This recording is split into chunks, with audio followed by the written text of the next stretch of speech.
Hello बच्चों, let's see this question and this is a fill in the blanks type of question जिसमें आपको यहाँ पे जो स्टेटमेंट दे रखी है ये आपको कंप्लीट करनी है। यहाँ पे जो स्पेस ब्लैंक है वो आपको फिल करना है। रीड करते हैं पहले स्टेटमेंट को।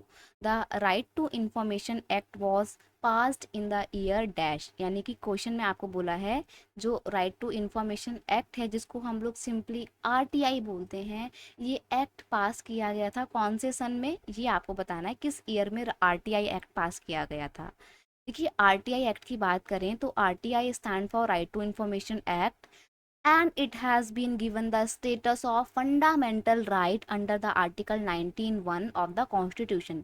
इनफैक्ट देखो, आरटीआई इतना इंपॉर्टेंट एक्ट बन चुका है जिसको राइट टू इन्फॉर्मेशन बोलते हैं, ये अब एक फंडामेंटल राइट बन चुका है हमारा, हमारे कॉन्स्टिट्यूशन के आर्टिकल 19(1) के अंडर में। ठीक है, ये क्या बन चुका है, एक फंडामेंटल राइट बन चुका है हमारा आरटीआई।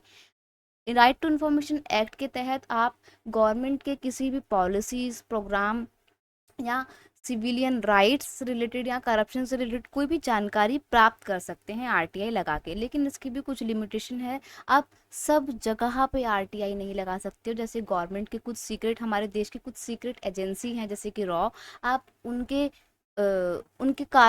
कार्यों के बारे में, उनके प्रोग्राम्स और पॉलिसीज के बारे में आप ऐसे आरटीआई लगा के इन्फॉर्मेशन नहीं ले सकते हो। ये इस एक्ट का लिमिटेशन है। लेकिन हाँ, अगर वो रॉ का कोई केस, कोई बात करप्शन से रिलेटेड है या सिविलियन राइट से रिलेटेड है तो उसकी जानकारी मिल जाएगी, लेकिन उसके काम की, उसकी पॉलिसीज की जानकारी हमें नहीं मिलेगी क्योंकि वो हमारे देश का एक सीक्रेट एजेंसी है। ठीक है, अब अगर हम बात करें आरटीआई एक्ट की, तो ये आरटीआई एक्ट जो कि एक फंडामेंटल राइट है हमारा, इसको कब लागू किया गया था,